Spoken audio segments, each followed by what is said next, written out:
O Ministério da Presença, o cuidado cristão às pessoas enfermas.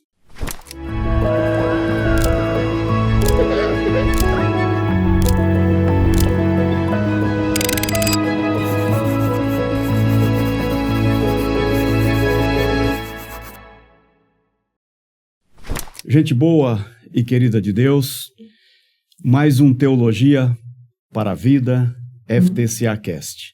Esse programa que vai ao ar todas as quintas-feiras, às 3 horas da tarde. E você já sabe, aqui a gente reflete teologia, mas não qualquer uma. Aquela que toca a vida real, no cotidiano, no seu dia a dia. Hoje nós vamos falar sobre um ministério que talvez seja um dos mais importantes na vida da igreja e, quem sabe, um dos menos falados. Raramente você encontra uma igreja que tenha, assim, Ministério da Presença. E, ao mesmo tempo, é um ministério fundamental para a nossa vida como cristão e também para a vida de uma igreja. Todos nós vivemos algum momento na vida, ou se não vivemos, seremos alcançados por algum tipo de enfermidade, certamente. Talvez seja no nosso próprio corpo, talvez no corpo de alguém que nós amamos muito, que está próximo de nós. E nessas horas difíceis, eu posso testemunhar por mim como um pastor, surgem muitas perguntas difíceis, muitas. O que dizer para essas pessoas? O que não dizer? O que também é muito importante. Tem muita gente que se preocupa com o que dizer, mas o que não dizer também é muito importante. Como anunciar esperança a alguém sem negar que ela está sofrendo a dor, ela está sentindo a dor?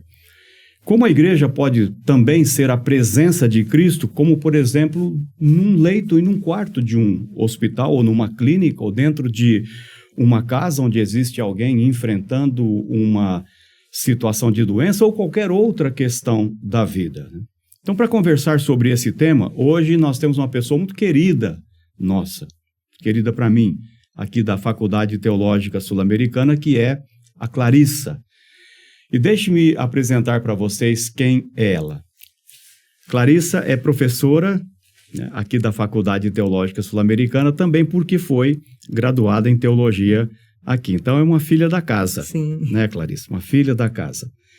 Ela tem mestrado e doutorado em teologia pelas faculdades Este, Escola Superior de Teologia em São Leopoldo, lá no Rio Grande do Sul. E nós vamos depois aprofundar um pouquinho a conversa sobre algo que ela fez na vida, que é uma coisa muito linda, que ela é fundadora de uma organização chamada Toque de Amor. Que lindo. Só o nome já fala tudo, né, Clarissa? Porque na casa de apoio às pessoas com câncer, e também ela é doula do fim da vida. Isso. Olha que coisa. Tem gente que talvez nunca nem tenha ouvido falar dessa palavra, né? Às vezes fala assim, doula, o que é isso, né? Uhum. O que significa esse negócio? Nós vamos falar. Uhum.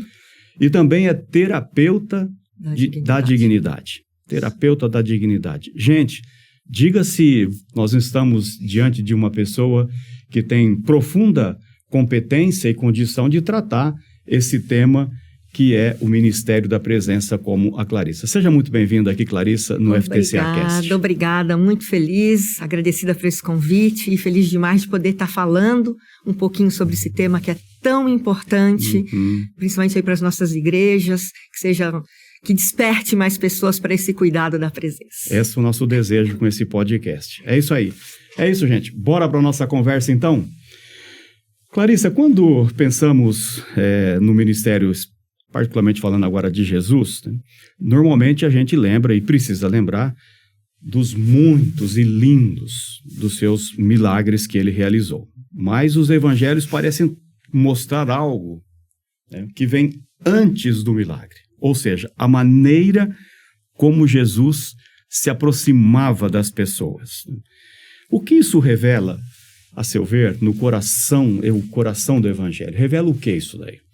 Primeiramente, quando a gente fala em milagres, em cura, uma coisa que vem muito à minha mente é o seguinte, porque a gente não precisa estar preparado para quando o milagre chegar. né? Porque quando ele chega, uau, chegou, né? Veio o milagre, veio a cura. Mas a gente... O que eu posso fazer por você até que esse milagre chegue, né? Esse é o mais importante. E Jesus nos ensinou muito a respeito disso, né? Porque ele sempre fez algo até que esse milagre chegue, e o milagre pode vir ou não, né?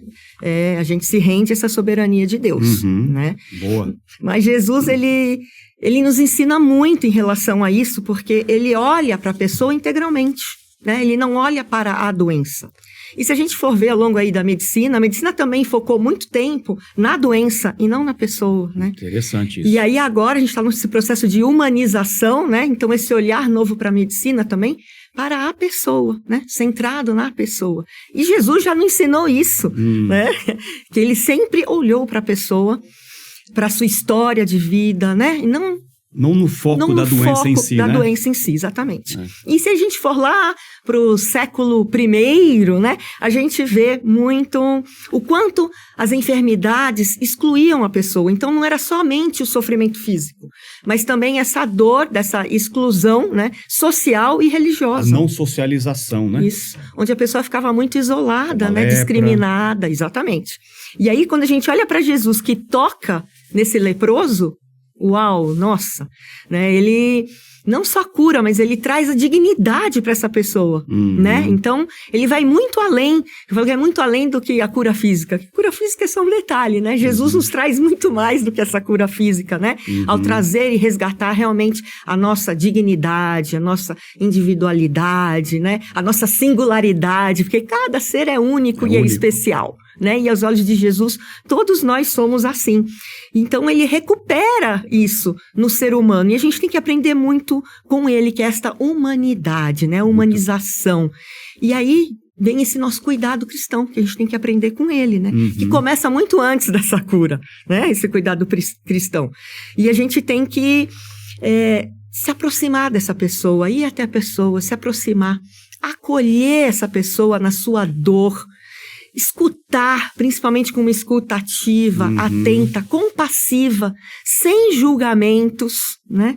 E permanecer, ser essa presença. E permanecer ali, ao lado dela. Estar ali, né? Isso Jesus nos ensinou brilhantemente. Muito bacana a gente já começar forte com isso, né? Não focar a doença, a enfermidade em si, mas o foco está na pessoa. E quantas vezes Jesus, como você disse, não se aproximava e dizia assim: que queres que eu te faça? Exatamente. Que queres que eu te faça? Quer dizer, não estava olhando para a doença, estava olhando para a pessoa, né?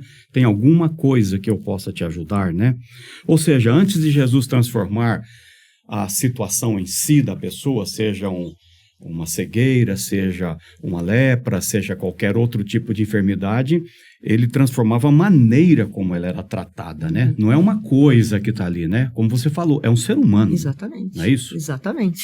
E aí a gente pensa, poxa, nós temos uma tendência muito grande de repente, olhar para essa situação e na melhor das intenções, a gente quer resolver o problema, né? Só que aí a gente esquece da pessoa.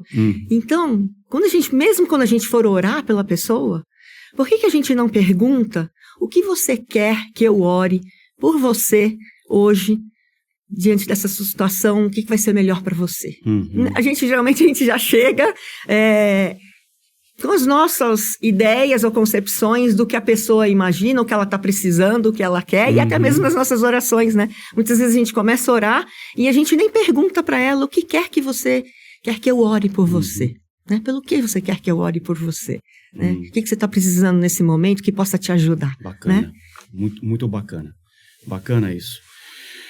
Vamos conversar um pouquinho sobre esse Deus que a gente serve, que escolheu, né, Clarice, estar presente no mundo e nas nossas vidas. E talvez possamos dizer que o cristianismo começa com um grande gesto de presença, né? Deus não permaneceu distante da humanidade. E isso é a coisa mais linda, né, da nossa fé, da fé cristã, né? Porque Deus, como está lá em João, né, o verbo se fez carne e habitou entre nós. Então, essa encarnação mostra justamente que Deus respondeu ao nosso sofrimento, ao sofrimento humano, não apenas enviando uma mensagem, mas com a presença, né? Ele enviou o seu Filho único amado, que esteve aqui e que sentiu fome, frio, cansaço, dor, né? Sofreu como nós e viveu nessa nossa condição. E aí o autor de Hebreus vai justamente falar, né, com esse sumo sacerdote que pode se compadecer das nossas... Nossa, isso é lindo. Se compadece das nossas fraquezas, das nossas dores, porque experimentou essa nossa realidade humana, né? Então essa presença mesmo muda a compreensão do nosso cuidado pastoral, né? Essa presença. Nós cuidamos porque fomos cuidados primeiro, né? Isso é lindo. Então, o ministério da presença, ele não nasce apenas dessa compaixão, da compaixão humana, mas nasce da própria maneira como Deus decidiu agir na história, né? Com a presença dele aqui. Com a presença dele, né? E essa palavra teológica, né, que você usou, né, o verbo se fez carne, ou seja, a encarnação, né, às vezes eu percebo que algumas pessoas têm um pouquinho de dificuldade de entender esse conceito teológico, e normalmente eu gosto de emprestar a essa palavra exatamente um serviço que se faz presente. Encarnar-se na realidade é estar presente naquela realidade para servir. Exatamente. Né? Isso é encarnação, que eu traduzo por encarnação. Então, a igreja, nesse aspecto, também tem um grande desafio, que ela também precisa visibilizar, manifestar, né, a sua presença fazendo aquilo que Deus fez em Jesus Cristo, não é isso? E essa é a nossa missão, né? Essa é a nossa tarefa, né? Essa é a nossa missão, né? A igreja é prolongar essa presença no mundo através de quem? De nós. De nós. Né? E a gente pode alcançar as pessoas através das nossas vidas. Então, as pessoas quando estão enfrentando alguma doença ameaçadora da vida, elas vão sentir a presença de Deus, muitas vezes, através da nossa presença, né? Do nosso cuidado. Ali elas vão sentir esse amor de Deus, fora as experiências que a gente tem pessoais, né? Transcendentes, mas por isso a importância da igreja estar preparada para esse serviço tão lindo, esse ministério da presença, para poder acolher as pessoas, estar presente na vida das pessoas e a gente entender que a gente não tem resposta para tudo. E que muitas vezes, e que nem todas as perguntas têm resposta. Existem os mistérios de Deus e são mistérios e não compete a nós. Só que muitas vezes a gente quer trazer alguma resposta para a pessoa, uma resposta às vezes até simplista, mas mais importante do que isso é oferecer a nossa presença. Estar com. É estar com e estar plenamente com. Porque muitas vezes a gente está com, mas não está, né? Nossa cabeça está aqui, está pensando, imaginando várias coisas. Às vezes nem estamos ouvindo o que a pessoa está ali nos falando. Então a nossa presença tem que ser realmente presença, estar atenta e de dedicar aquele tempo exclusivamente à pessoa que precisa tanto desse cuidado. Assim como Deus se dedica a nós, né? Nesse cuidado, nesse tempo, que no tempo que a gente mais precisa, ele está ali, presente da gente, né? E a gente também tem que estar, assim, presente para as pessoas que precisam, com essa presença, com acolhimento e com a esperança. Que bacana, né? Você falando me faz lembrar, nesses meus quase 40 anos como pastor, quantas e quantas vezes não atendendo pessoas, né, no gabinete pastoral, não só, claro, mas indo em hospitais, etc., em outros lugares, né, mas atendendo as pessoas. E aí, Clarissa, quantas vezes? 40, 45 minutos ouvindo. Mas um ouvir atento, como você já colocou, não um ouvir passivo, um ouvir ativo, estando ali com a pessoa, nas suas dores, com a sua afeição, com o seu olhar, com o seu gesto, né, com o seu corpo, não deitadão lá, né, mas ouvindo as pessoas. E quase sempre, ao fim de todos estes encontros, eu escutava sempre a mesma frase. Olha, pastor, você não tem ideia de como eu estou saindo daqui aliviada. Como eu estou saindo mais leve daqui. E não é que eu não fiz nada. Eu não falei quase nada, mas eu estive presente com uma presença ativa e criei um espaço, um ambiente fraterno, seguro, solidário, para que ela pudesse abrir o coração, e ao sair daqui ela dizia para mim, né, sair aliviada, né? Interessante isso, né? E isso é tudo que a pessoa precisa nesse momento, né? Quantas vezes eu também fazendo atendimento a pacientes, muitas vezes a gente acolhi essa dor, o choro, a gente acolhe. Quantas vezes eu saí molhada de lágrimas, de choro, E depois desse acolhimento, sem dizer uma palavra, você está ali presente com ela, colhendo aquele choro, a pessoa sai aliviada, né? E sentindo esse amor, esse cuidado de Deus na vida dela, através das nossas vidas. Através disso, né? Agora, por outro lado também, né, existe aí uma pergunta que praticamente acompanha a vida de uma pessoa que enfrenta uma enfermidade, especialmente aquelas enfermidades assim que não tem explicação, né? Umas encruzilhadas que a gente não tem resposta, né? E a pessoa normalmente, você já deve ter passado por quantas vezes que alguém pergunta, mas por quê? Por que Deus permitiu? Por que isso? Por que aquilo? E tudo mais, né? Por que eu? Por que esse momento? Ai, por que não comigo, mas foi com meu filho, né? Antes tivesse sido comigo, essas coisas todas, né? E a Bíblia nos ajuda a tentar entender ou responder um pouco essa pergunta tão complexa, Clarice? Com certeza. Primeiramente, a Bíblia vai nos mostrar que não é proibido fazer essas perguntas e não é sinal também de imaturidade cristã. Menos fé, nada disso. É normal, né? Só a gente olhar para a Bíblia e ler os Salmos. Vamos ler Jó. Por que está abatido a minha alma? Jeremias, Abacuque, para a gente perceber que a Bíblia está cheinha de perguntas dirigidas a Deus, né? Nesse processo plenamente humano e normal nessa condição de extremo sofrimento, de extrema dor, né? O sofrimento, ele não elimina a fé.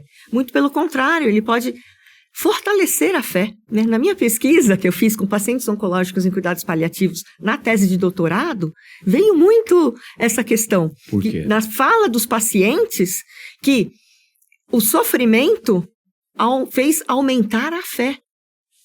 Então, esses questionamentos que a gente faz e que é normal, produz e gera em nós e pode aumentar a nossa fé, né? Então, é importante, é humano, é normal, faz parte do nosso relacionamento com Deus, esse relacionamento saudável com Deus, né? É um relacionamento que a gente tem com os nossos pais, nossos irmãos, enfim, esse relacionamento com Deus. Então, isso é um processo normal,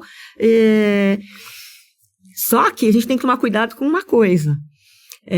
Nesses questionamentos, nunca a gente fazer qualquer tipo de julgamento. Né? E aí a gente tem em João 9, quando os discípulos perguntam, né? Por que a pessoa havia pecado, para que nascesse cego, né? Então vem aquela questão de quem é a culpa, né?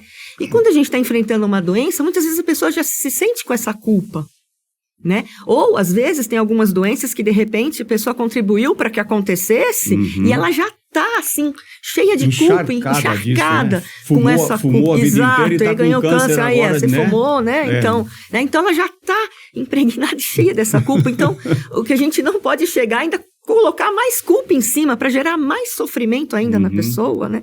E Jesus nunca ele fez isso. Ele vem justamente para romper com isso e romper essa lógica, né?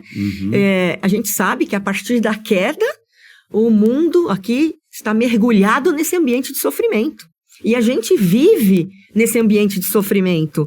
Mas o sofrimento faz parte dessa realidade que a gente vive, mas Deus continua presente. E é uma promessa linda. Eis que estou convosco em todos os momentos. Então, Ele está conosco, Ele está presente. E essa é a maior diferença na nossa esperança cristã. Né? Que Deus está presente. E Deus, Ele não observa a dor à distância, como um mero espectador. Né? Ele está conosco nesta dor. E Ele mesmo enfrentou essa dor. E Ele está conosco nas nossas dores, nos nossos momentos mais difíceis. E isso certamente muda a forma como nós mesmos, então, nos aproximamos de quem sofre.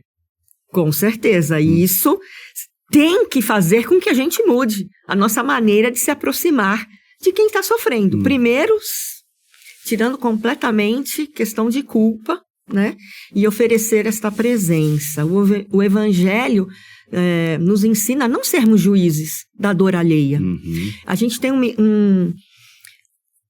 uma ideia, assim, né? Uma vontade de repente, a gente ficar comparando dor, medindo dor. E a gente não pode, a dor é única, cada um sente. Então não tem, mas você está sofrendo por isso? A gente não tem que menosprezar ou diminuir a dor de ninguém. Dor é dor, cada um sente, é única, cada um sente da sua maneira. Nada de comparação, né, Cléia? Nada. Do tipo assim, você tá lá e fala assim, isso que você tá passando aqui perto do que eu passei, você não tem nem ideia. Isso aí não é nada, gente. Isso não é nada, né? Sofrendo com aquilo. A gente tem que acolher essa dor da pessoa. E assim a gente faz caminhando junto, né? Como irmãos e irmãs em Cristo nessa caminhada cristã. Que legal, olha só. Quantas dicas práticas, né? Já começamos a falar aqui, né? Então, desse Deus, né? Que se faz presente, né? Se fez presente em Cristo. E Cristo nos outorga como igreja para nos fazermos presente na vida das pessoas, né? Mas também agora a gente precisa conversar um pouquinho para aprender a como lidar com isso, porque a gente não, como a gente já enfatizou, nós não estamos falando e lidando com uma coisa, né? Com um quarto, uma parede, uma cama, uma maca, né? Nós estamos lidando com o ser humano, estamos lidando com vidas. Vidas preciosas. Preciosas, né? Que são únicas, como você já destacou. Então, eu acho que a gente poderia conversar um pouquinho agora sobre como a gente procede também, né? De uma maneira prática. O que dizer, o que não dizer, né? Então, Clarice, eu acredito que essa é uma das grandes dificuldades de quem está ou visita com uma pessoa que está enfrentando uma enfermidade, né? Ai, meu Deus, o que eu vou falar? Né? Eu me lembro, muitas vezes, como pastor, convidava alguém para vir comigo para o hospital. Pastor, mas nem me chama para orar. Nem me pede para orar. Existe, então, na sua opinião e na sua experiência, como você lida bastante com isso, né, uma maneira cristã de estar do lado de quem sofre? Com certeza. Né? E Jesus é o nosso mestre, né, em fazer isso. Primeiramente, a nossa missão aqui não é explicar o sofrimento, né, mas sim testemunhar o amor de Cristo. Quem tem que explicar é o médico, né? Se é que ele consegue. Exatamente, né? Muitas vezes também não consegue, nem ele consegue. Quantas vezes a gente não vai no médico e sai de lá e fala assim, ele falou, mas não entendi, não explicou nada. Não, né? E às vezes também nem eles sabem, né? Enfim. Então a gente não tem que explicar nada, a gente tem que testemunhar do amor de Cristo, sim. E quando alguém recebe um diagnóstico difícil, principalmente com uma doença ameaçadora da vida, como câncer, né? Como câncer, com certeza vem muitas perguntas na mente, vem um turbilhão de questionamentos, de dúvidas, de medos, de incertezas, né? É um turbilhão que a pessoa está enfrentando ali. E a gente não tem que dar resposta rápida, nem resposta simples. A gente não tem que dizer, você precisa ter mais fé. Ou, Deus sabe o que faz. Isso passa. Ou, tudo tem um propósito. Às vezes as nossas falas simplistas acabam ferindo e machucando mais a pessoa. Ela não precisa disso. Muitas vezes o que ela quer e o que ela precisa não são palavras soltas, vazias e sem significado para ela e sem sentido. O que ela precisa é desse acolhimento e desse amor, através das nossas vidas, que nós refletimos isso, o amor de Deus na vida dela. Então é esse acolhimento que nós precisamos, é ter essa presença e acolhimento. Se a gente for lá para Jó, que é um grande exemplo ali, os amigos dele, quando chegaram, ficaram 7 dias na presença, em silêncio. E aquilo era tudo que ele precisava naquele momento. Mais nada. Então, a gente tem que entender, isso é precioso para as pessoas. Presença. E não começar a falar coisas sem sentido e coisas que vão machucar e ferir a pessoa. E foi isso que acabou acontecendo lá depois, no caso de Jó, não foi? Exatamente. Foi aí que machucou e feriu, né? Aí que zebrou. Daí azedou o caldo, né? Como a gente fala. Aí que a coisa degringolou, né? Então, a gente tem que ouvir mais, falar menos, demonstrar mais amor, mais compaixão, mais empatia e ver o que eu posso fazer por você nesse momento e nessa hora, né? A gente ser mais humilde, reconhecer que a gente não tem resposta para tudo e oferecer a nossa escuta, a nossa presença, a nossa oração, de acordo com o que a pessoa quer e necessita. E como a gente precisa, né, e você já fez isso de uma maneira muito bonita algumas vezes já aqui nesse nosso bate-papo, a gente traz a pessoa de Jesus, né? Ele para nós é o exemplo máximo, né? É o exemplo máximo. Nosso mestre. E quando a gente lê, né, as 4 versões, as narrativas do Evangelho, a gente percebe que Jesus não tinha pressa diante da dor do outro, né? Parece que ele tinha todo o tempo do mundo, né? Por exemplo, quando Lázaro morreu, e nós não estamos falando de qualquer um, Lázaro era um amigo de Jesus. Né? Aliás, foi a única pessoa pela qual Jesus chorou. Né? Jesus chorou 2 vezes, se os meus relatos estão corretos. Né? Uma foi por Jerusalém, pelo estado de Jerusalém, que matava os profetas em vez de acolhê-los. E o outro, que se tornou o versículo menor da Bíblia, mas um dos mais potentes. Jesus chorou. Quando soube da morte do seu amigo, ele encontra Marta e Maria também em prantos, né? E mesmo sabendo que o ressuscitaria, João registra esse menor versículo, né? Um versículo que expressa essa presença de alguém que não tem também medo de demonstrar os seus sentimentos diante de uma situação difícil, né? Jesus chorou. Na sua opinião, o que isso nos ensina? Nossa, ensina que a esperança nunca elimina a compaixão, né? Começa Olha, assim. Não, repete isso daí que ficou bonito. A esperança nunca elimina a compaixão. Olha que lindo né? isso. Começa assim. Isso dá uma boa frase aí para o Instagram, hein? E Jesus sabia o que ia acontecer, o que ele faria depois, mas mesmo assim ele entrou naquela dor daquela família, né? Ele se sensibilizou, ele chorou. Ele não chegou falando, não chorem, né? Ele não chegou falando, vocês precisam confiar, vocês precisam ter mais fé. Ele não chegou falando nada disso. Ele simplesmente acolheu aquela dor junto, chorou junto. E isso revela muito sobre o coração de Deus. A gente se esquece disso, né? De que Jesus chorou com eles, né, Clarice? Chorou junto, Junto. Né? E isso é muito humano. Nossa, isso é humano. E nós também podemos nos permitir chorar junto, né? Estar junto e chorar junto. Nós somos humanos, e por que não? Né? Quantas vezes eu já chorei muito junto com alguns pacientes? Choramos juntos. Nós não temos que controlar as nossas emoções ou nos sentirmos superiores ou super fortes, né? Não, nós somos humanos também. E isso é a humanidade, isso é a conexão enquanto humanos. Né? Essa nossa grande conexão, sofrer junto, chorar junto. E Jesus nos ensina plenamente, muito bem como fazer isso. Né? Esse tempo de estar presente, dar tempo ao tempo, o tempo de lamentar, de chorar junto, de ficar ao lado, isso também é fé e é a fé cristã. Né? Essa é a nossa espiritualidade. Isso que podemos dizer que é a grande expressão de maturidade cristã.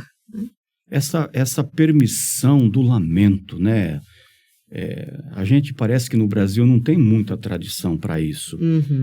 Eu morei, como você bem sabe, estudei nos Estados Unidos, né? Morei 4 anos na Califórnia, na cidade de Pasadena, lá no Fuller. E quantas vezes, frequentando igreja, todo o tempo eu frequentei as igrejas, né, norte-americanas, e aí quando morria alguém, e depois de uma semana ou 10 dias, tinha um encontro, às vezes na própria igreja. Não tem nada a ver com aquele negócio de missa de 7º dia, aquela coisa toda que tem umas tradições, entre outras, né? Mas a gente ia lá para escutar testemunhos das pessoas em relação àquela pessoa que tinha partido, para relembrar a memória dela, mas também para dar a oportunidade. Tinha um momento de celebração do legado daquela pessoa, mas também tinha um momento em que o pastor ou alguém dava oportunidade, assim, quem gostaria agora de expressar as suas dores, sorrow, o seu lamento, né? E é interessante que a gente não tem muito isso como uma tradição nossa, mas se a gente também for parar para pensar, tem um livro na Bíblia específico só para isso, né? Chamado de Lamentações. Lamentação. Mas é correto, não é pecado lamentar? Não, pecado é um murmúrio.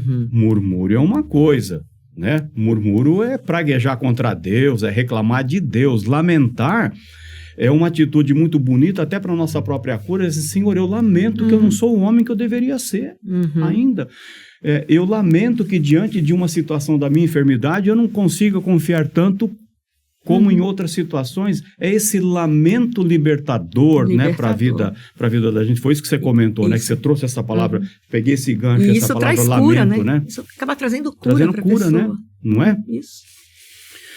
Bom, como nós também somos um podcast de teologia, tá aí, ó, Teologia para a Vida, eu gosto muito dessa nossa ênfase, né, desse título do nosso podcast, porque é isso, a teologia não é para ficar apenas aqui nos livros, né, nos nossos escritórios, na nossa estante ou lá na biblioteca, ou produzir um material que não serve para ninguém, né? Você mesmo, por exemplo, a gente vai comentar um pouquinho, fez um doutorado para cuidar da vida, em teologia, né? Em teologia. Não foi em medicina, não, né? Em teologia. Em teologia. E vamos falar então agora quando a teologia encontra dor, né? Aqui nós conversamos um pouquinho sobre a Bíblia, sobre algum cuidado pastoral, mas existe um momento em que tudo isso deixou de ser apenas, né, conteúdo, né? E a gente, olhando para a tua vida, teve um momento na sua vida que você recebeu um diagnóstico, né? Assim como muitas e muitas pessoas recebem os seus diagnósticos de uma enfermidade, você recebeu um diagnóstico de câncer. Né? Fico imaginando, né? Não estava ao seu lado naquele momento, mas quando você recebe, né, essa palavra do médico com um exame na mão, né, e você recebe esse diagnóstico de um câncer. E, Clarissa, como essa experiência ajudou ou não, né, seja honesta, na sua compreensão do Evangelho? Então, quando a gente recebe o diagnóstico de uma doença ameaçadora da vida, como câncer, porque essa palavra câncer já vem cheia de estigma. Ela é uma potência, câncer, né? Vem junto com morte, né? Câncer e morte. Quantos dias mais eu vou viver? Exato. Quantos dias mais eu tenho? Exato. Porque a gente encara a morte. Com um diagnóstico desse, não vem outra coisa a pensar a não ser em morte. Então, a partir do momento que a gente recebe um diagnóstico desse, é muito difícil. Né? Realmente a gente entra nessa turbilhão de pensamentos, de questionamentos. E aí eu falo que a fé é muito importante. Aí a teologia começou a fazer mais sentido. Totalmente sentido. Até que no início eu comecei a chorar muito. E chorei. E aí entrei nesses conflitos, né? Falei, por que eu tô chorando tanto? Comecei a conversar com Deus, né? Falei, Senhor, por que eu tô chorando tanto? Eu creio em Ti. Eu creio na vida eterna. Nossa, aí veio o credo apostólico, olha só. Veio. Eu creio em Deus, Ti. Creio em Jesus Cristo, creio no Espírito, creio na igreja, creio na vida eterna. Veio o credo.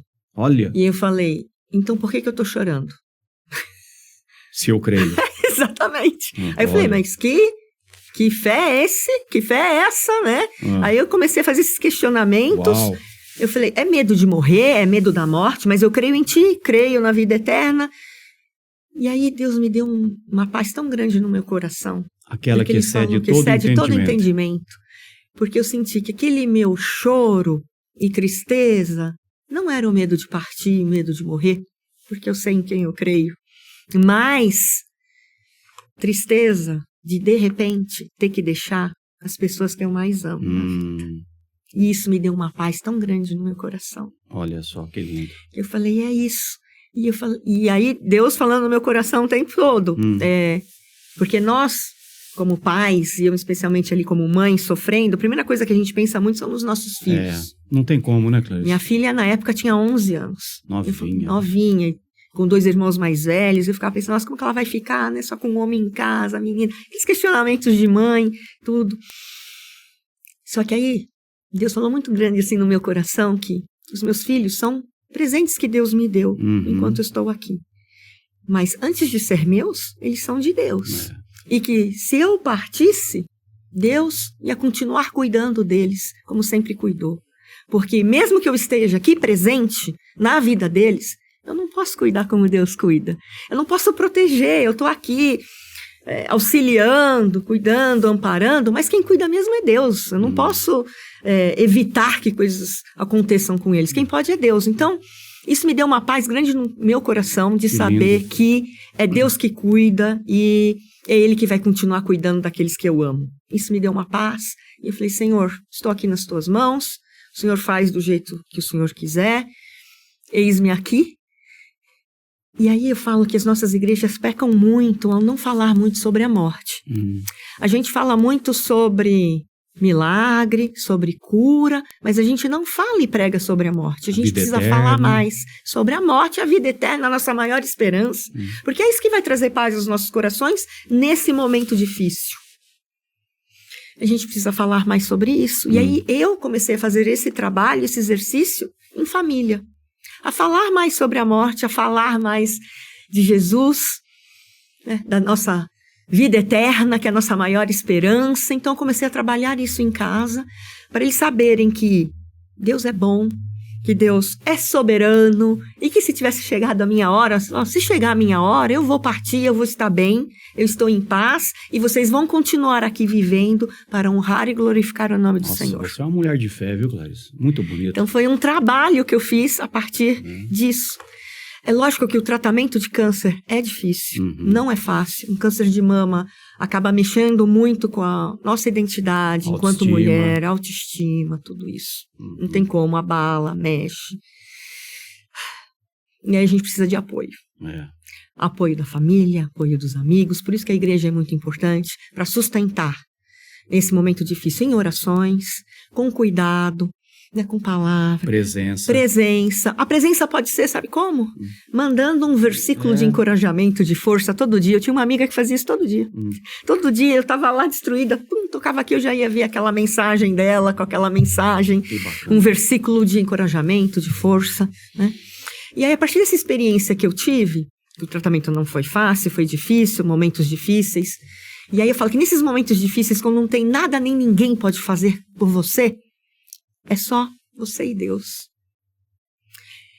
E aí, esses momentos que é só você e Deus, para mim, assim, foi um refrigério para minha alma, muito gostoso. São momentos transcendentes mesmo, e isso fortalece a nossa fé, isso te dá um ânimo, uma força tão grande, experimentar esse algo a mais de Deus que Deus oferece pra gente. Ele está sempre de braços abertos para nós, e Ele é essa presença. E essa presença dele, através do cuidado das pessoas, é que a gente sente esse grande amor de Deus. Só que com tudo que eu passei, eu falei, Senhor, e as pessoas que não têm isso? Eu fiquei pensando muito nas pessoas que não estavam tendo esse cuidado. E aí eu comecei a orar e falar, Senhor, envia um anjo nessa hora para cuidar. Né? Envia alguém nessa hora com alguma palavra de encorajamento, de força, de fé, para fortalecer a fé da pessoa, né? E quando eu terminei o tratamento, Deus foi colocando naturalmente algumas pessoas para eu estar cuidando, apoiando e ajudando as pessoas que estavam enfrentando o câncer, né? E é a partir daí que surgiu, então, esse ministério, o Toque de Amor. Olha aí. Que tem esse nome, Toque de Amor, que primeiramente foi o toque de amor de Deus que eu recebi na minha vida. Você recebeu. É esse toque de amor de Deus que eu quero levar para todas as pessoas. De graça recebeu o toque de graça, e de graça você vai devolver o toque. Isso. E essa é a nossa missão de todos nós, porque todos nós recebemos esse amor de Deus, e todos nós temos essa missão de levar o amor de Deus para quem precisa tanto desse amor, né? E aí são as pessoas mais fragilizadas, mais vulneráveis, né? Levar e estender esse toque de amor de Deus, né? Foi assim que surgiu a Toque de Amor e esse ministério, e a partir daí que eu comecei a estudar mais, me preparar mais para esse ministério, e aí surgiu tudo. Então, quando a gente começou falando aqui no início, que fiz a minha tese de doutorado, pesquisando, fazendo pesquisa com os pacientes, né? Qual que era a importância e função da espiritualidade para os pacientes oncológicos em cuidados paliativos. Esses pacientes que estão enfrentando a finitude da vida e que sabem que a sua vida está chegando ao fim, né? Aí comecei a me preparar muito, então, doula de fim de vida, é um curso também para acompanhar as pessoas que estão partindo. Existem as doulas de nascimento, né? Que já é muito conhecido. Aqui no Brasil, estamos começando com as doulas de fim de vida. E lá fora já é muito conhecido, que são as pessoas que vão acompanhar, tanto o paciente quanto família, nesse processo do fim, né? Do fim. Né? Do processo de adoecimento de doença ameaçadora e do fim. Então, muitas vezes eu sou chamada pelo próprio paciente ou a família de estar presente, né? Na hora de partir. Então, de estar segurando a mão. No início desse ano, teve uma paciente que, nesse processo de acompanhamento, ela falou, você promete para mim que você vai segurar a minha mão até o fim? Olha só. E eu prometi. E assim foi feito, né? Ela, no final do ano, foi hospitalizada. Eu até tinha uma viagem para passar o final de ano com a minha família, minha mãe, meu irmão. Não fui, porque ela estava hospitalizada. Eu tinha prometido que eu ia segurar a mão até o fim. E fiquei. Eu lembro que no dia 1º, na virada de ano, fui lá no hospital cedinho. Fizemos um brinde à vida com a soda italiana Massa Verde, que ela gostava muito. Levei lá, fizemos um brinde, eu, ela e o marido. a vida ali. E logo depois, ela ia ser sedada, ela sabia que ia ser sedada, então foi um processo de despedidas. Uau. Onde foram lindo o processo de despedida do marido, dos filhos, Meu das Deus. pessoas que ela mais queria se despedir, de mim. Fizemos a nossa despedida. E aí ela foi sedada, então ainda fui visitá-la sedada, e nesse último dia eu sempre segurando na mão dela, e eu falei para ela, eu volto amanhã. Isso foi no final do dia. E no dia seguinte eu cheguei, eu estava lá ainda, cheguei segurando na mão dela, fiquei ali conversando com ela, falando com ela, segurando na mão, e em seguida ela partiu. Deu o último suspiro. Uau. E aí eu falei, como prometido, segurando a mão até o fim. Então, é essa presença que a pessoa quer. Nessa hora, não estava ninguém da família, estava uma tia que entrou em desespero. Então, eu estava ali para acolher também. Mas foi um processo. Então, esse cuidado é esse processo, essa caminhada, estar junto, segurar na mão até o fim. Uhum. E isso é muito lindo. Isso traz paz. Né? O marido sempre me ligava, você não vem para o hospital? Vem para o hospital. Eu falei, mas... aconteceu alguma coisa? Não, porque quando você está aqui, ela fica em paz, né? Olha que bonito, essa né? paz. Então, nós somos nós como pessoas cristãs, somos esses mensageiros da paz de Deus, né? Através da nossa presença, do nosso amor, do nosso cuidado. Esses instrumentos, né? Esses instrumentos de Deus, isso. Né? Isso e mesmo. a nossa igreja tem essa missão linda de ser isso, né? De ser esse instrumento para as pessoas que estão doentes. Bacana. Nas suas comunidades. É isso mesmo. Bom, nós vamos continuar falando um pouquinho ainda sobre o toque de amor, mas eu sinto no coração de trazer alguma palavra específica para você que está nos acompanhando aqui também, né? Como você percebeu, o toque de amor, ele não nasceu de um sonho, ele não nasceu de uma visão, né, eu queria fazer aquilo, nasceu de uma experiência.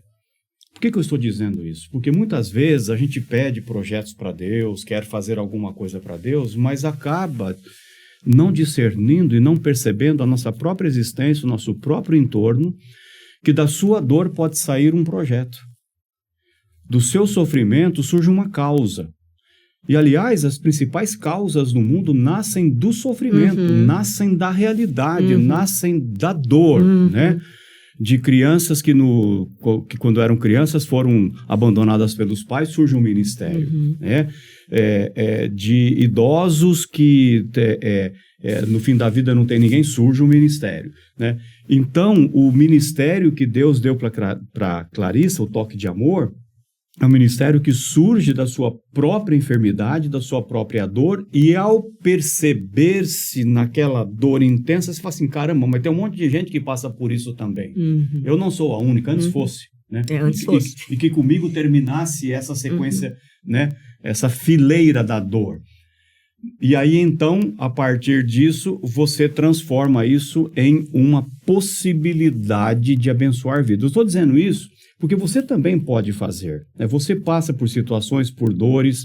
Às vezes a dor pode não ser exatamente sua, mas é uma dor no seu bairro, no seu entorno ou dentro da sua comunidade. Mas às vezes a gente não tem essa percepção porque quer ministérios vibrantes, bonitos, para cima, né? Que tragam, assim, possibilidades da alegria ou coisa do tipo. Não.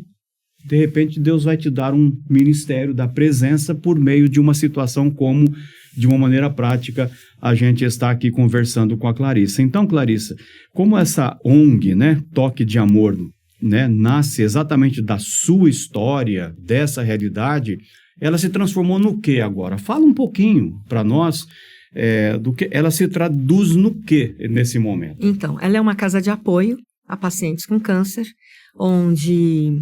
nós estamos agora abrindo até uma filial, então, mas a nossa sede, né, que é pertinho do Hospital do Câncer, nós recebemos pessoas que estão enfrentando o tratamento, então, é uma casa de passagem ali. De passagem, né? Uma casa de passagem. Isso, então, não é permanente, né? Uns ficam menos, outros ficam mais. Isso. Então, como aqui o hospital é referência, vem muitas pessoas de várias cidades também. O Hospital do Câncer de Londrina. De Londrina, é referência, então vem pessoas de inúmeros locais, que às vezes saem de madrugada das suas casas, e eles não tinham onde ficar. Primeiro porque no hospital não comporta o número de pessoas. E muitas, antigamente, né, porque a Toque de Amor existe desde 2013, Então, no início, ali no hospital, tinham bancos de cimento. Hoje nem isso tem, né? Na frente ali, na calçada, onde as pessoas ficavam. Ficar lá fora. Ficar fora, porque dentro não comporta. Então, ficavam ali fora, no frio, no calor, vomitando, passando mal, entendeu? Noite.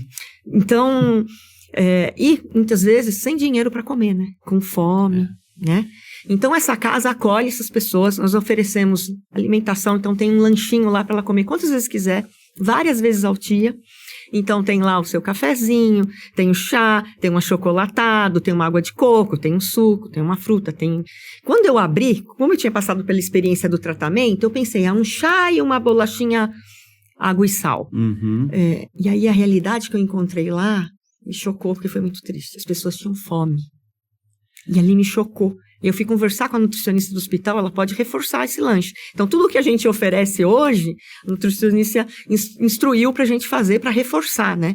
E as pessoas têm fome. Agora, você está falando, só para quem está nos ouvindo, eu sei, mas para quem está nos ouvindo entender, você está falando das pessoas que estão em tratamento ou também dos seus familiares que têm acesso à casa de passagem? Nós acolhemos tanto o paciente quanto os acompanhantes, que às vezes o acompanhante não é da família, é um vizinho, é alguém, porque às vezes a pessoa não tem ninguém, ou alguns vêm sozinhos e nós somos o acompanhante do paciente ali, então, quando precisa no hospital. Dois. Isso, somos dois. Bacana. Né? E até mesmo os motoristas.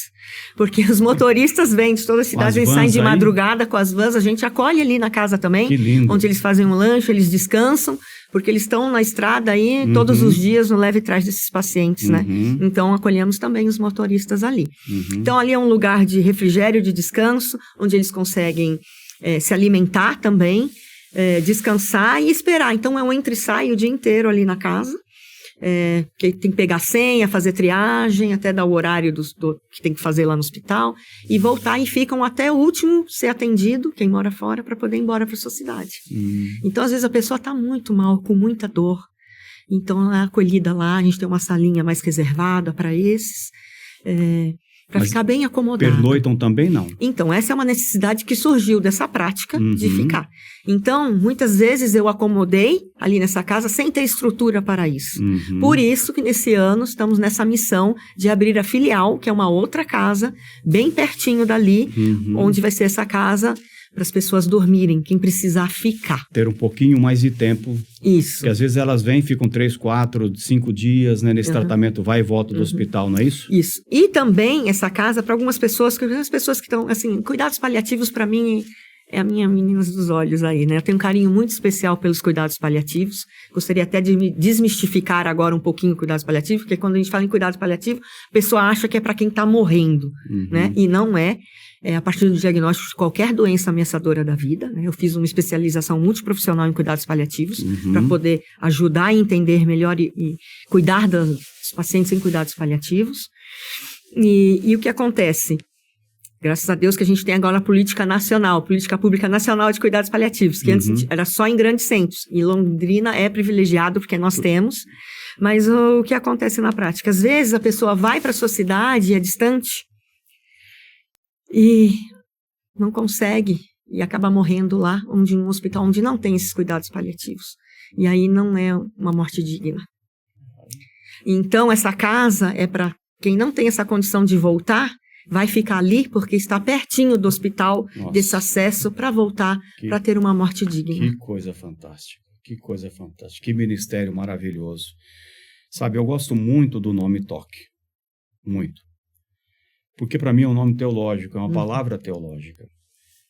Não sei se você já se lembra, né, prestou atenção, né, você que está conosco também, quando Jesus deu o grande sermão dele, grande em termos até de extensão, né, Mateus 5, 6 e 7, o chamado Sermão do Monte, em Lucas da planície ou da montanha, né, onde ele fala assim, é um compêndio, né, como se fosse um compêndio de Jesus ali, ele falando, né. E aí, o que me chama muita atenção claro, o Sermão do Monte todo chama atenção para todo mundo, né? Mas me chama muito a atenção Mateus 8 e 9. Mateus 8 e 9. Ali, Clarice, eu chamo a teologia do toque. Quando você lê Mateus 8 e 9, é como que se Jesus estivesse mais ou menos dizendo assim, se eu estou sendo justo e íntegro para com o que ele fez no Sermão do Monte. Chega de falar. Já falei demais. já falei demais. E quando entra em Mateus 8 e 9, depois você lê com calma, para você ver. Você vai ver várias expressões assim. E tocou. E tocou. E tocou. E tocou-lhes novamente. E toque, e toque. Ele vai tocando nas pessoas. Em Mateus 8 e 9. Ali dá um belo de um sermão, um texto, uma explicação, mas mais do que isso, de viver o sermão do monte agora no toque. Que é a presença. Que é a presença. Mas não é uma presença qualquer, é um toque diferenciado. Jesus tinha essa potência, essa capacidade de tocar de um modo diferenciado. E veja um detalhe interessante também, Clarice. Ele tinha a capacidade de discernir um toque de outro. Que nem sempre a gente consegue ter. Por exemplo, quando aquela mulher hemorrágica tocou nele, mas ela não foi a única que estava tocando nele. Tinha uma multidão de gente tocando nele, e no meio de um monte de... Imagina, você está lá com 30, 40, 50 pessoas conversando com você, alguém toca aqui, você toca lá, de repente tocou e falou assim, espera um pouquinho, alguém me tocou. Claro que alguém me tocou, todo mundo está te tocando, Jesus, que é isso, todo mundo está tocando aqui, tocando, ainda mais você, que está todo mundo querendo estar perto de você, mas de mim saiu o poder. De mim saiu o poder. Essa capacidade que Deus nos dá não é para uma ou outra pessoa. Eu não creio que Deus dá capacidade para você discernir um toque e para outro não, né? Mas é o desenvolvimento dessa sensibilidade na nossa vida, que alguém te abraça e você percebeu, esse abraço é diferente. E até mesmo naqueles toques que não são sensíveis, por exemplo... eu percebo quando alguém me dá um toque que não é um toque, ele dá um toque assim, e aí, tudo bem? Dá uns não sei, tem uns homens que assim, e aí, bruto, meio brutão assim, mas que acaba revelando a pessoa, acaba revelando um pouco o estado daquela pessoa, né? Então, esse ministério que Jesus dá para nós, da presença, né? Ele existe porque a gente tem algo para oferecer, mas não só oferecer, mas a gente também tem algo para discernir. Fala um pouco na sua experiência, como que você percebe um pouquinho disso que eu comentei aqui agora. Primeiramente, o toque de amor, né? Esse nome, eu coloquei o toque com K, né? De ok. Porque vai ficar o toque com OK, que é ok, vai ficar tudo bem, porque com Jesus... sempre tudo fica muito bem, né? Verdade, eu não tinha prestado atenção nesse o toque detalhe. De amor da... É toque de ok. De ok, porque eu quis colocar esse ok, que ok, vai ficar tudo bem, porque com Jesus sempre fica tudo muito bem. É como diz a musiquinha lá em inglês, né? It's gonna be alright. Com Jesus, tudo vai ficar bem, sempre fica tudo bem. Legal, né? legal. Então, boa. Foi isso. Mas esse toque é fundamental, porque é o toque de amor, né? De Deus nas nossas vidas. Para que fique tudo bem. Exato. E nós, enquanto igreja, temos que tocar as pessoas. Esse toque de amor. Por isso que nós temos que ter essa sensibilidade e esse olhar mais voltado para as pessoas, né? Não pessoas enquanto números, né? As igrejas não têm que olhar para números de pessoas, nem para grandes programações ou eventos, mas sim se fazer a pergunta, nós estamos cuidando das pessoas que necessitam? Né? Então, que as igrejas tenham essa sensibilidade de ver. Infelizmente, as doenças estão aí, pessoas doentes, né? Sempre tem, mas que as nossas igrejas possam refletir. Nós estamos cuidando, acolhendo as pessoas que necessitam desse cuidado, né? Que a gente possa ser esse instrumento para a vida das pessoas. Essa é uma grande missão. E aí eu acho que você já também abre uma avenida para a gente conversar um pouquinho exatamente sobre isso, né? A igreja como comunidade de cuidado, né? Por quê? Falar da igreja enquanto comunidade do cuidado, porque muitas pessoas acham que tem um ministério na igreja para fazer isso, né? Quem deve cuidar de quem? Não, nós temos um ministério lá de cuidados adolescentes, tem um ministério de cuidados idosos, os enfermos, etc. e tal, né? Mas a igreja é a comunidade do cuidado. Não é um ministério.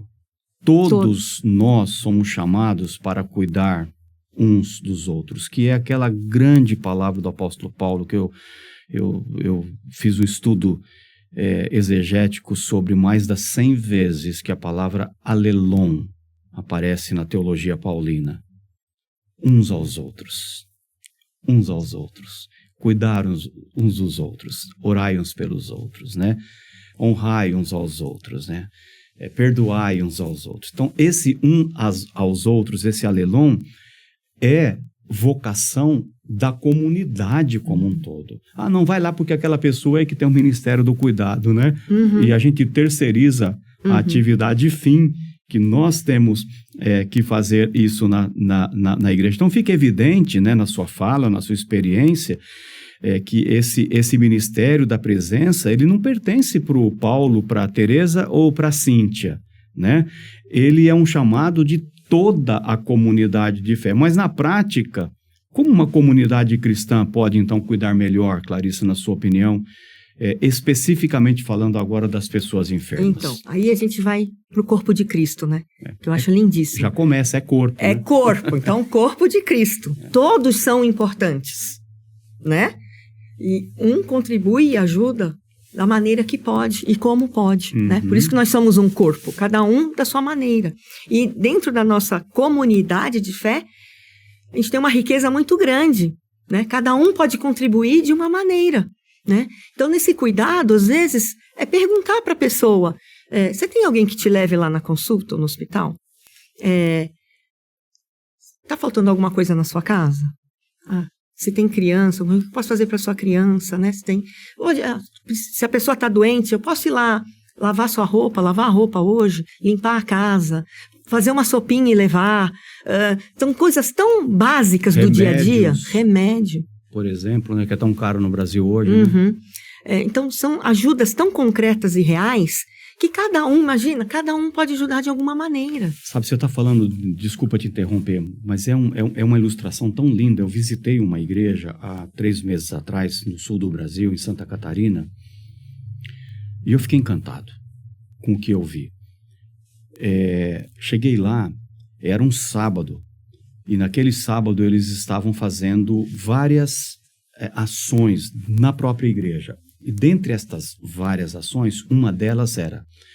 Então o pastor começou a me mostrar e eu fui visitando e cheguei lá, tinha um cara com jaleco branco. Falei, você é um dos médicos de plantão hoje aqui. Eu falei, caramba, plantão? Isso daqui é hospital ou é igreja, né? De plantão. Aqui naquela lá também é um pediatra, outro de plantão. Tinha uns 4 médicos de plantão, mas você precisava ver o nível do consultório. Parecia assim... Coisa de primeiro mundo. Parecia não, era coisa de primeiro mundo. Consultório lindíssimo, com mesa, com estante. Você precisava ver que coisa incrível, né? E aí as pessoas, então, ali esperando na sala de estar para serem atendidas pelos médicos, mas na igreja, dentro da igreja. Aí fiquei olhando para aquilo e falei, que fenômeno, né? Bom, saindo daqui, eles vão pegar, então, se for o caso, uma receita e nós temos uma farmácia. Vem ver a nossa farmácia. Quando eu entrei na farmácia, Clarissa, falei, já entrei em farmácias que não tinham o que eles tinham lá dentro. Uau. De farmácia lá nas estantes, tudo organizadinho, mas uma organização, fichinhos, númerozinhos, tudo certinho com a receita que no corredor entra no outro lugar, está ali. Aí eu fiquei pensando assim, mas como é que vocês pegam todos esses remédios? É do SUS? É de alguém? Falou, não, a gente faz campanhas aqui na igreja e lá dentro do templo nós temos recipientes refrigerados, em alguns deles, onde eles depositam os remédios que sobram em casa, ou que vai perder, ou que não precisa mais, ou coisa do tipo, ou então que voluntariamente vão do seu recurso financeiro, compram e depositam ali. Aí nós temos um corpo de triagem que pega todos esses remédios, aí faz uma triagem incrível, se tem aqui nimesulida 3 aqui, mais com 4 aqui, faz uma caixinha, embala direitinho e coloca lá, e nós depois colocamos nas estantes para servir essas pessoas. Falei, uau, hein? Uau, né? Uau. Que lindo, não? Que lindo. Que lindo. Então, as nossas comunidades têm um recurso humano imenso para poder ajudar, né? Contribuir, ajudar com as pessoas que precisam de inúmeras maneiras. inúmeras maneiras de cuidado, de presença, né? Inúmeras. É um potencial incrível. Cabe a essa missão, né, de todos nós, né, de enquanto o corpo isso, de Cristo, não é? se movimentar e agir, né, partir para a prática, para a ação. E sabe, aqui na nossa experiência, né, com teologia, na faculdade teológica, quantas e quantas vezes a gente não ouve falar, mas isso não é tarefa da igreja. Isso não é missão da igreja, né? Por isso que a gente enfatiza tanto aqui a missiologia integral, a missão integral. Integral porque nós queremos alcançar, e nós não, o Evangelho quer alcançar o ser humano na sua totalidade, na sua integralidade, né?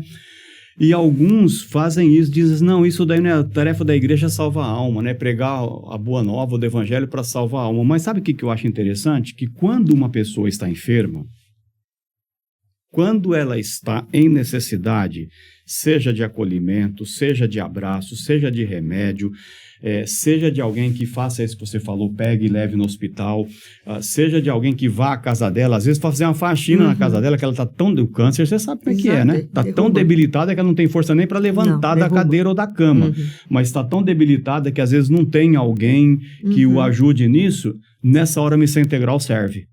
Né? É na hora da necessidade que a pessoa fala assim, puxa vida, né? Eu sou tão contra a missão integral, mas agora que eu preciso tanto disso, né?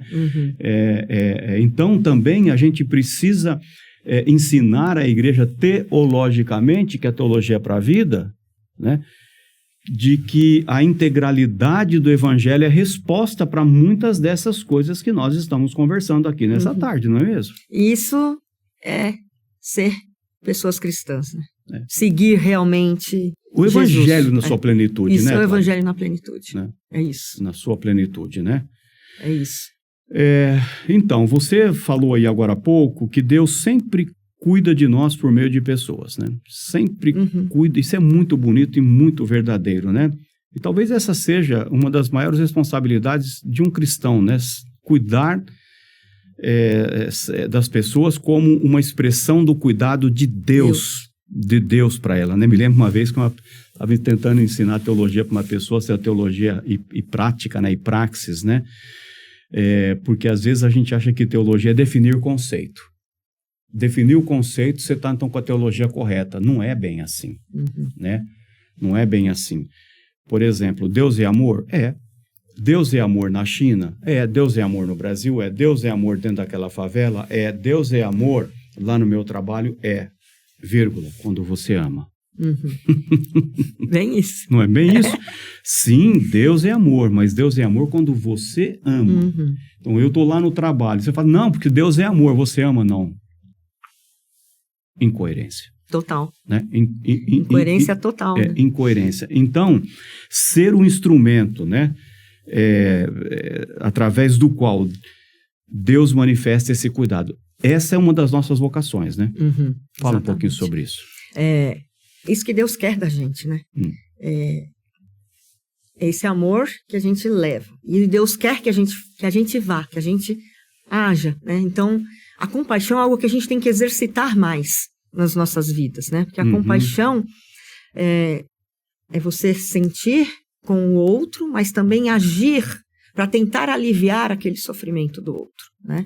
Então, a gente pode exercer mais isso. Aí a gente tem que... As nossas igrejas estão pecando um pouco nisso também, né?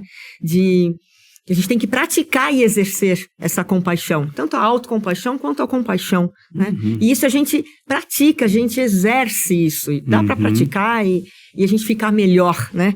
Mais compassivos, né? A gente pode se transformar assim. Mas uma coisa que é bem curiosa é que quando a gente faz algo para alguém, a gente pensa que nós estamos doando ou fazendo, ajudando, mas na realidade nós é que estamos recebendo muito mais do que a gente. Olha só, isso é muito importante enfatizar. Isso é um grande mistério, né? De Deus, né? Porque na hora que a gente faz, por menor que seja, a gente recebe muito mais. É o efeito bumerangue. Volta pra gente. E aí, então, fica o desafio, né? Experimente. A gente tem que experimentar fazer para sentir isso. Porque tô falando aqui, mas experimenta fazer que você vai ver o quanto você recebe, né? A gente tem que fazer, tem que experimentar para receber isso e perceber o quão grande é isso, o quão maravilhoso é. Olha só. E aí, às vezes, a gente vai para consolar uma pessoa e a gente acaba sendo mais consolado. A gente aprende muito, porque os nossos relacionamentos são troca. E a vida é linda por causa disso. É troca, o tempo todo é troca. E nessa troca a gente aprende muito. Uhum. A gente aprende a ser mais humilde. A gente aprende a se colocar no lugar da pessoa. A gente aprende a ser mais humano nessa troca. Uhum. Então isso é muito enriquecedor. Isso é o Evangelho. Olha só. Por exemplo, de modo prático, né? Às vezes a gente está orando para Deus tirar um pouco do nosso sofrimento. Exemplo, né? Uhum. E aí a gente sempre ora, ai Deus, né? Ameniza isso, tira a minha dor, o meu sofrimento, né? Mas se você vai visitar alguém que está sofrendo, você já recebe a resposta. Né? Uhum. É mais ou menos isso, né? Isso. Mais ou menos isso. Né? Exatamente. Deus, ameniza, tira a minha dor, né? Falou assim, tiro sim, vai lá e visita a Tereza lá no hospital e vai ver o câncer que ela está passando lá e depois a gente volta a conversar. A hora que você sai daquela visita, você fala assim, nossa, eu saio daqui consolado. É isso. Isso você tem que experimentar, tem que viver. Não estou falando consolado no sentido de comparar Não. a minha enfermidade com a enfermidade daquela que está lá com câncer. Não. Mas é de perceber que muitas, ou na maioria das vezes, essas pessoas que estão nesse estado duro e difícil, elas estão gratas a Deus. E aí eu falo que a fé é tudo. Porque quando a pessoa tem essa fé, é incrível e é lindo de ver. Eu falo que é um grande testemunho de vida. Eu falo que ali é um aprendizado muito lindo, porque a gente aprende muito com essas pessoas, né? E quando a pessoa tem fé, tudo é diferente. Tudo é diferente. Fortalece. E a gente experimenta essa paz que excede todo o entendimento, a gente experimenta o consolo, a gente experimenta a esperança, né? Ou seja, só traz coisa boa. Ou seja, em outras palavras, né? Quando o cuidador cuida, o cuidador também é transformado. Também é transformado. É isso? Isso, também é transformado. Você tem visto, tem experimentado muito, isso? Muito, porque é essa troca, essa humanidade, né? Tem que experimentar, a gente tem que viver e experimentar. Então, que a gente possa estar mais sensíveis e olhar mais atento ao nosso redor, que às vezes a gente tem uma pessoa do nosso lado ali no trabalho, lá na igreja, né? A gente sabe que tem alguém passando por um momento difícil e muitas vezes a gente não se sensibiliza, não vai atrás, não procura saber, que a gente seja mais atento, com esse olhar mais atento e que isso mova para a gente fazer algo em prol da pessoa, mas não com os nossos achismos, mas sim com o que realmente a pessoa necessita, o que ela precisa naquela hora, o que ela necessita. E quando a gente vai pensar em cuidado espiritual, muitas vezes a gente já vai com as nossas... Exatamente. Um monte de coisa. Isso. E a gente tem que se esvaziar disso e procurar entender qual é a necessidade espiritual da pessoa naquele momento. Todos nós temos. E quando a gente está enfrentando os momentos mais difíceis, mais ainda. Mas qual é essa necessidade espiritual? E aí sim, a partir disso, a gente ajudá-la nesse quesito. E não a gente vir já com as nossas falas, os nossos discursos, até mesmo as nossas orações já pré-definidas. Mas entender qual é a real necessidade da pessoa para sim a gente acolher e a gente ajudar.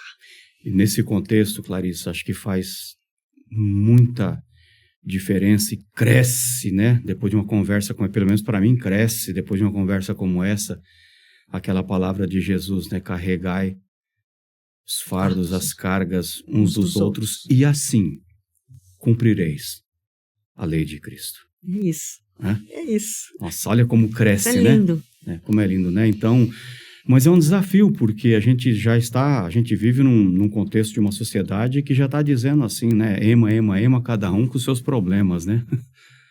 E se a gente não se cuidar, a gente vai permitindo que essa cultura do individualismo, né, se impregne também em nós, E a nossa cultura não é do individualismo, a nossa cultura é da coletividade, a cultura da igreja é da comunhão, é da comunidade, não é unidade, é comunidade, né? E aí, então, cresce esse versículo de Jesus para nós, né? Vamos carregar, ajudar as pessoas a levarem as suas cargas, porque sozinhas elas não aguentam. Não aguentam. E quando eu ajudo você a levar a tua carga e você me ajuda a levar a minha carga, um e o outro olha um para o outro e diz assim, estamos juntos, cumprindo a lei de Cristo entre nós dois, entre nós aqui. Esse é o cristianismo. Nossa, isso é muito Esse poderoso. É o cristianismo, né? E a gente tem que viver mais isso nas nossas igrejas, na nossa comunidade. Isso é muito poderoso, né? Larissa, enquanto a gente vem conversando, eu quero te dar a oportunidade também, quem sabe, de você comentar um pouquinho aquele texto que deve ser tão precioso para você, lá para o Toque de Amor, em 2 Coríntios, né, com 1, de 3-4, quando Paulo escreve assim, eu vou ler o texto para você, como uma teóloga, falar um pouquinho, já que estamos indo para os nossos finalmente, que diz, bendito seja o Deus e Pai de nosso Senhor Jesus Cristo, Pai de misericórdias e Deus de toda consolação, que nos consola em todas as nossas tribulações, e aqui podemos também colocar em todas as nossas enfermidades, né? Para que com a consolação que recebemos de Deus possamos, como agentes, consolar os que estiverem passando por tribulações ou por enfermidades. Isso se encaixa muito no Toque de Amor. Né? Muito. Isso acho que encaixa em todas as nossas vidas, né? Na vida de todos nós. Porque é esse consolo que vem de Deus, essa força que Ele nos dá, que nos sustenta, esse consolo. Não tem como a gente guardar e ficar no potinho só aqui dentro. Para nós. Não tem como, né? Isso transborda, né? Esse amor de Deus transborda em nós. E do mesmo jeito que a gente foi consolado, é que a gente vai consolar os outros, né? Então essa é a nossa grande missão. Tudo que a gente recebe de maravilhoso, de bom de Deus, isso tem que extravasar nas nossas vidas. A gente tem que alcançar outras vidas através disso. E como é lindo quando a gente consegue alcançar, né? Pessoas que estão totalmente à margem e são resgatadas, alcançadas dessa maneira, né? E a gente consegue trazer de volta. Isso é lindo, né? Isso não tem coisa mais linda do que viver isso. Olha só. Do que viver isso. A sua experiência, né, Clarissa, é muito bonita, né? E esse ministério também é muito bonito. E já fica o desafio para você, vindo a Londrina, né? Conheça a Clarissa, conheça o Toque de Amor, né? E mais do que isso, se você, porventura, nunca estiver aqui ou nunca conhecer, vá em outros lugares aí na sua cidade, porque tem tantas outras organizações, né? Que são organizações do cuidado para com o ser humano, e você e eu precisamos aprender a discernir que a missão de Deus está acontecendo. Ela está acontecendo dentro da sua cidade. E às vezes está acontecendo dentro de uma organização nem cristã. Sim. Aqui é o que a Clarice tem, ela tem uma pegada e uma perspectiva cristã. Ela não esconde isso, né? Mas existem outras organizações em nossas cidades, como com crianças, com terceira idade ou coisa do tipo, que Deus está trabalhando lá. Que Deus está realizando o projeto dele lá e só está esperando você. É isso mesmo, só está esperando você ir lá e ver o que ele já está fazendo lá, para que você participe daquilo que ele já está fazendo na sua comunidade e na sua cidade, né? E você então se envolver para ser essa expressão do cuidado de Deus para com as pessoas, né, Clarissa? Que aí muitas pessoas às vezes pensam, eu não sei o que falar, eu não sei o que fazer. Você não precisa falar, esteja presente. Por isso que esse é ministério da presença. A sua presença fala muito mais do que qualquer palavra, né? Então, se dispõe, esteja presente ao outro, que isso faz toda a diferença. Antes de nós terminarmos essa conversa tão boa, que podia ficar aqui mais um tempão batendo esse papo gostoso com você, né? Além desse ser um tema muito importante, você é uma doçura de pessoa. Obrigada. O que você diria para quem está nos ouvindo para estar aqui conosco na FTCA? Se preparar melhor, servir melhor, se a teologia vai estragá-la ou vai ajudá-la, Clarice? Às vezes a gente ouve muito isso, né? Você vai estudar teologia, vai perder a fé. Eu ouvi isso. Quando vim estudar teologia aqui na FTCA, eu ouvi ainda de pastores, hein? Então fala para a turma aí, né? Faz um convite para a turma aí. Estudar teologia abre a nossa mente, abre os nossos horizontes, fortalece ainda mais a nossa fé, né? A gente não perde a fé, fortalece a fé, estudar teologia, e nos capacita para esse ministério tão lindo que Deus quer usar a sua vida, usar a minha, usar as nossas vidas, né? Para alcançar vidas, esse ministério da presença, que eu acho tão lindo, né? A capacitação nos ajuda demais para isso. Muitas vezes a gente só tem a boa vontade ou a intenção, mas a gente acaba fazendo muita coisa errada, e a gente está lidando com vidas. Fala o que não devia. Exatamente, a gente está lidando com vidas são preciosas. Então a gente se capacitar para isso é muito importante. E aqui, fazer a Faculdade Teológica Sul-Americana mudou muito, completamente a minha vida. E o meu ministério, que surgiu aqui, nasceu aqui, né? Não é fake não, gente, é testemunho. Né? Nasceu aqui, o projeto da Toque de Amor nasceu quando eu estava fazendo uma especialização aqui. Então, ali foi o sonho no papel onde se concretizou e o que está sendo. Então, a capacitação é muito importante. Aqui a gente tem muitos cursos. Estamos agora com a questão da curso da capelania, especialização aí, uma pós muito boa da capelania para te preparar melhor para esse ministério fora da igreja, né? Tão importante para a gente ir também para fora, não só para dentro, mas para fora e para a comunidade, sermos relevantes na sociedade. Olha que coisa fantástica. E eu dou um testemunho também pessoal nessa nossa reta final, que pela importância da teologia.